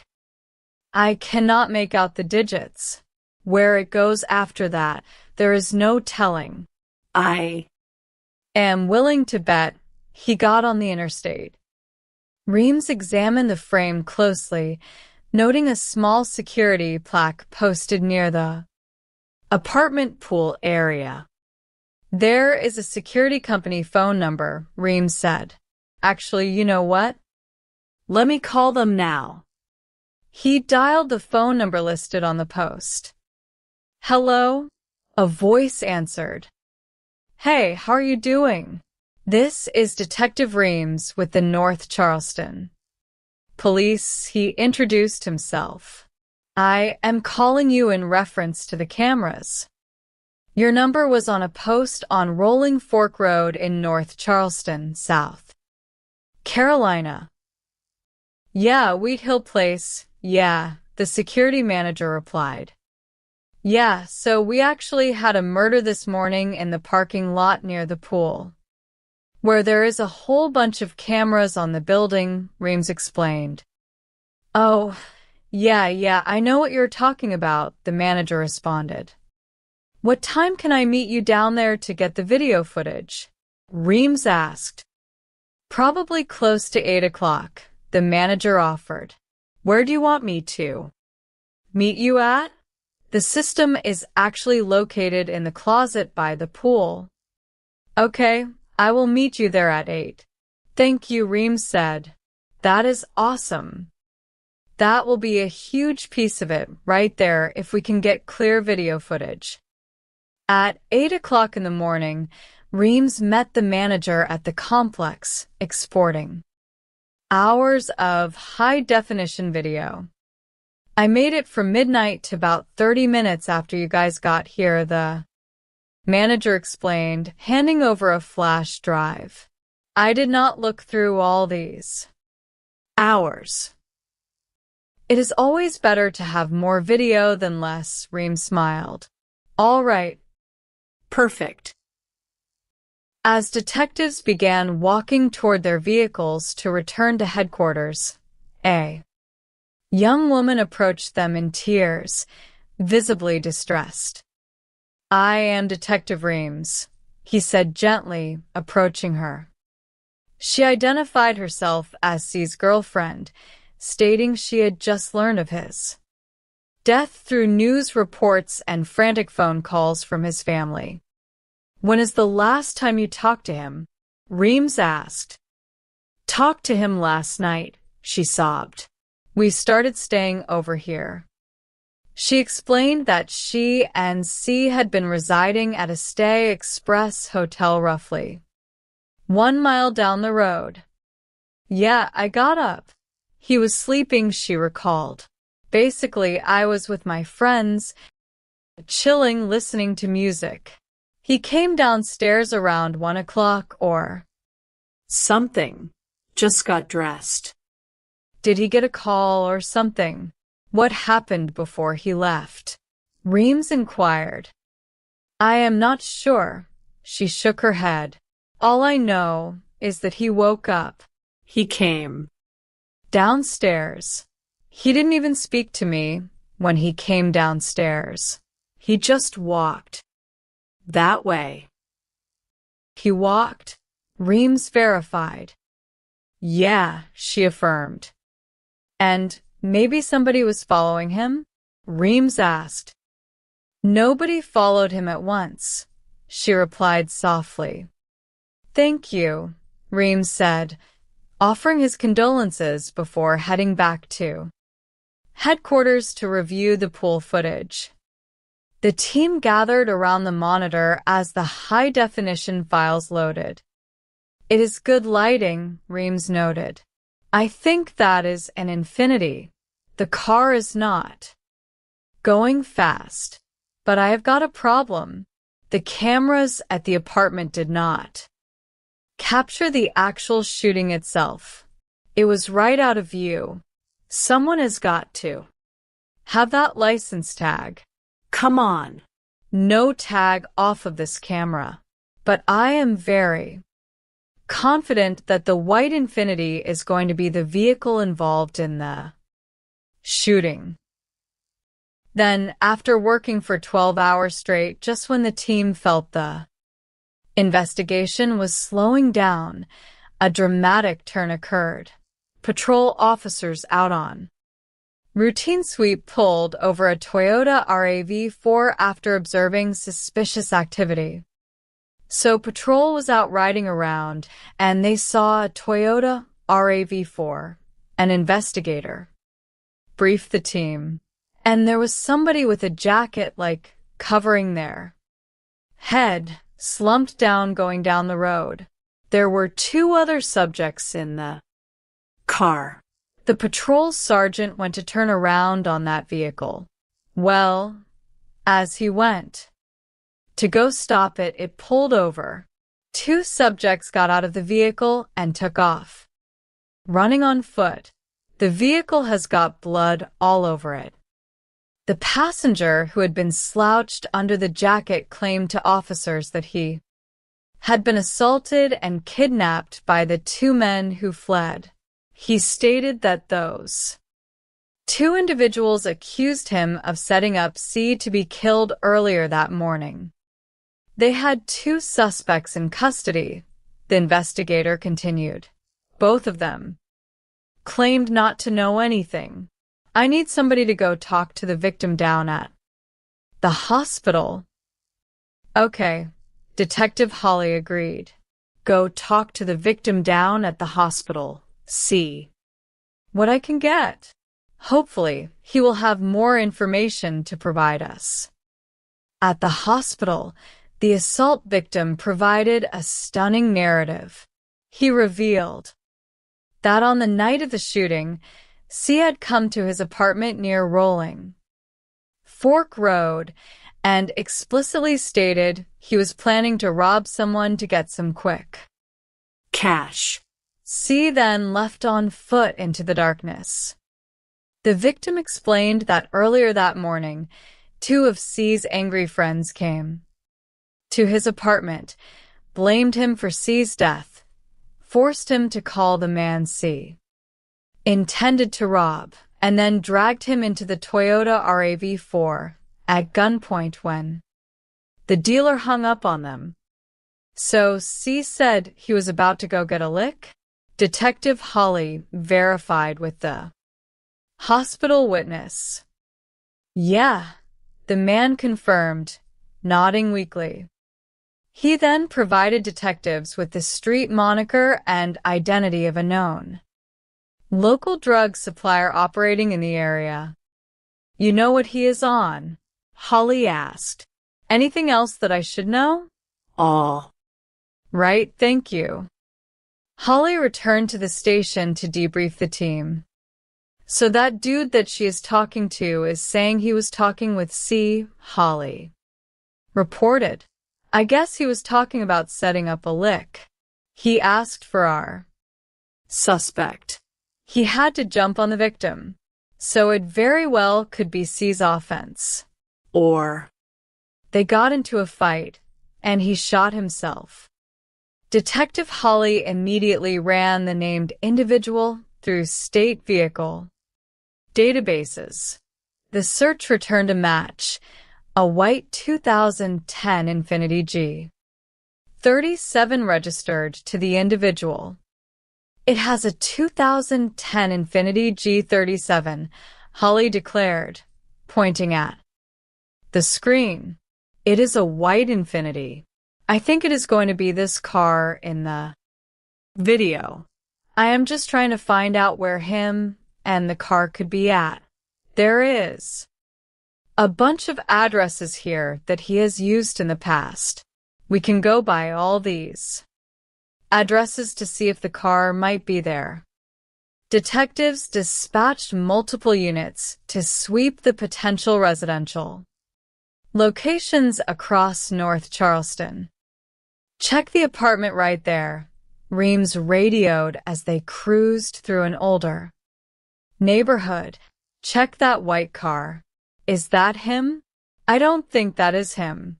That is a bad address. Yeah, but not anymore. Oh, hold on. There is a dude at a door. Over here. Get back in the house. That could have been him, bro. You see that guy at the door? Go in there real quick. No, that car could be anywhere. After 3 hours of exhaustive searching across the county, there was no physical sign of the white Infiniti or its driver. Just put out the request for information bulletin until we find him, Reams directed. He then called a colleague in the Tactical Crime Intelligence Unit. Dustin, what is up, man? Reams said into his receiver. What is going on? Dustin answered. I've just been out working some homicides, Reams explained. We believe we got a suspect vehicle. We think the shooting happened inside the vehicle. If I send you the flyer, if you can put it in a report. Yeah, I can alert the license plate readers, Dustin confirmed. Okay, awesome, brother. I appreciate it, Reams concluded. Meanwhile, the Digital Forensics Unit finalized the complete data extraction from C's recovered cell phone. And we have the victim's phone number, Reams observed, sitting down with the fresh printouts. Once it is done, we will be able to search through his phone. Type in our suspect's phone number. My bet is it is probably one of the last numbers in the phone that was called. Yesterday was a long day. Got a little bit of rest. We're working on it again today. Hopefully, we can get him in the car today. That would be great. The phone records yielded explicit proof of contact. Got his records back. Reams pointed out to Detective Sanders. His telephone puts him at the scene of the incident, at the time of the actual shooting. After the homicide, he goes straight back to Highland Terrace. The victim is messaging. They are messaging for 20 or 30 minutes. Yeah, he is probably trying to tell them where to go pick him up at, Sanders noted. examining the text logs. After the shooting, you probably will never see. Another number of his after the shooting. Well, you do. The last message at 1:21 in the morning is texting the victim. Probably saying, "Where you at, bro?" Probably trying to establish, "I didn't know nothing." A background check on the driver of the Infiniti revealed prior drug charges. He does not have a long rap sheet, Sanders reviewed. He got arrested in March by Berkeley County, got a $40,000 bond on drugs. Reams called the bail bonds company that had underwritten the suspect's release.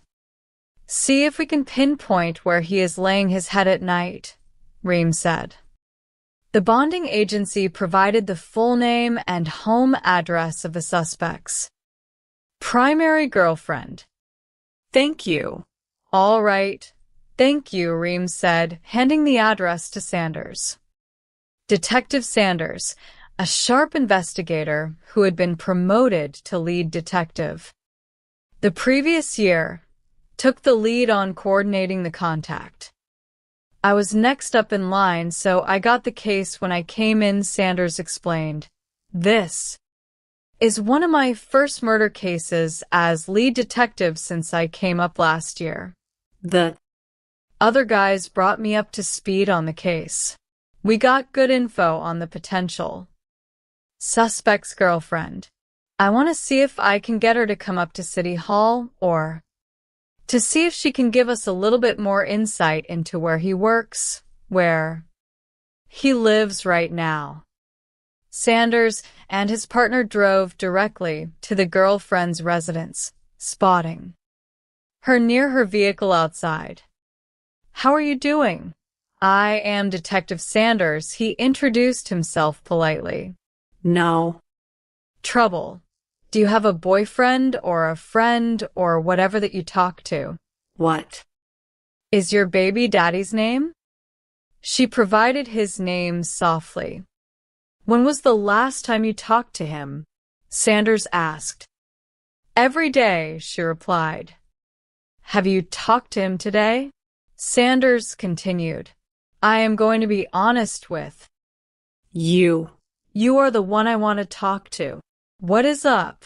You are not in any trouble or anything. Can I get you to come up to City Hall and speak with me real quick?" "Okay," she agreed. "You all can follow me back to City Hall, and then we will go from there," Sanders said.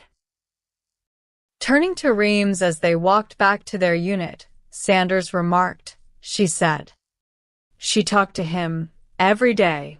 That is her baby daddy. She talked to him every day. That is good to know." Inside an interview room at North Charleston City Hall, Detective Sanders sat across from the girlfriend, establishing a calm and gentle tone. "First off, I want to thank you for coming out," Sanders began. "We are investigating a homicide. So tell me a little bit about him. What type of person is he?" "This is your baby daddy." You got to take a breath. Nobody ever asks you a question like that. "I get it." She nodded, relaxing slightly. "Okay, what does he do for work?" Sanders inquired. "What kind of car does he drive? Where is he staying right now? Is he staying with you all, or is he staying somewhere else? You said you talked to him every day. Did you talk to him Saturday night or Sunday morning? Around what time? You know around what time he came over? Was it like early in the morning?" "Okay, so like 1, 2 in the morning." "What was your conversation like when he came over? What did he end up saying? Did he stay there with you that night, or did he leave? How long did he stay? Did he seem nervous or anything, or was he his normal self when you saw him? Have you ever known him to sell drugs or anything? Do you know him to carry a gun? You ever seen him with a gun? She answered each question carefully, painting a picture of a young man who acted entirely normal when he returned home early Sunday morning. Yeah, I'm going to just put this out here, Sanders said reassuringly. I personally believe that he is a victim in this incident, and, this stuff just happened to occur the way it did. So there was a homicide. Somebody got killed. Do you want to see if you can call him? I can talk to him real quick. Put it on speaker for me if you don't mind. She dialed his number. When he answered, Sanders spoke directly into the phone. What is going on, man? My name is Detective Sanders. We have an investigation going on right now. Your name came up, so I kind of need to speak to you. Honestly. North Charleston City Hall. What time could you be here? Approximately? All right, I appreciate it, man. All right. The suspect agreed to arrive within the hour to talk with detectives. However, mere 20 minutes later, an automated license plate reader on a nearby thoroughfare triggered an urgent alert. Patrol units in the immediate area intercepted the white Infiniti sedan and conducted a felony traffic stop. Step out of the vehicle. Put your hands up. An officer commanded over a loudspeaker. Right now, you are detained. All right? The driver was handcuffed and placed in the back of a cruiser while officers secured the vehicle. Hey, what about taking this video? An officer asked. I am going to start a tow sheet. We got to tow it to the warehouse. They said to not touch it, another officer added. They are going to tow the vehicle to the warehouse for us. She is starting a search warrant for it. Back at the station, Sanders learned of the traffic stop and sighed softly. He is not happy right now, Sanders noted. Damn, man. Bro, I literally just got off the phone with him like 20 minutes ago and told him he had an hour. Hopefully, he will do what he needs to do and tell us what we need to know. Sanders walked into the processing room where the driver sat handcuffed, visibly agitated. What is up, bro? Sanders greeted him calmly. All right, I am going to keep it a buck with you. We just talked 20 minutes ago. So, tell you how we got there. I had already put out a flyer with your car. I didn't have time to get in contact with them prior to them stopping you. So, I would say that is on me. I will take that. And I apologize for that, honestly. I will take the handcuffs off you, bro. Before we start talking, can we get through this form and then we will talk? Like I said, this ain't accusing you of doing anything, but I knew you was in the area. Need to figure out what happened. What you know. So let us go through this form. I just need you to read this real quick. The driver shook his head nervously, pushing the waiver form back across the table. All right, I knew this was going to happen, the driver stated firmly. I am going to get a lawyer, though. With the suspect invoking his right to counsel, direct questioning had to cease. Immediately, Detective Sanders returned to the briefing room to confer with Detective Reams and the supervisor. I don't feel comfortable making a charge right now, Sanders admitted candidly. What probable cause do we have right now? So there is communication between the victim and the suspect, Reams argued. They are meeting. You know that they got into the same car together. There is a shooting and that white vehicle seemed clean to see. And the person he met is the deceased. He has not come forward. Right, Sanders countered thoughtfully. My thing is, we don't know what happened. In that car, you got to be comfortable. Don't let us tell you. Who is to say he didn't shoot himself? Until we can get something clarifying, like what exactly happened in the car, we are going to search warrant the car now. Okay, fine. If it happened in the car, there's going to be blood because it was an arterial hit. Is there gun and blood in the car? I think there is enough there once we search it. I got the warrant signed, so I will be on the way, Holly announced, walking into the room with the signed search authorization. The crime scene unit towed the white Infiniti to the forensic processing bay. The goal now is to search the car, Sanders explained. If we are extremely lucky, maybe a gun or shell casing is in between the seats. Hope that there will be blood. Then if he says, I didn't do nothing, well, the blood is in your car, so explain it to us. Technicians illuminated the interior of the vehicle under high-intensity lamps. There is a hole in the driver's side door that interests me, a technician noted, pointing at an indentation near the lower panel. That could be a bullet hole. Could be old. Can we look in the compartments real quick and make sure there is no gun? What do you see under the seat? Holly asked. I am not seeing anything, the technician replied. He has had a chance to get rid of the gun already.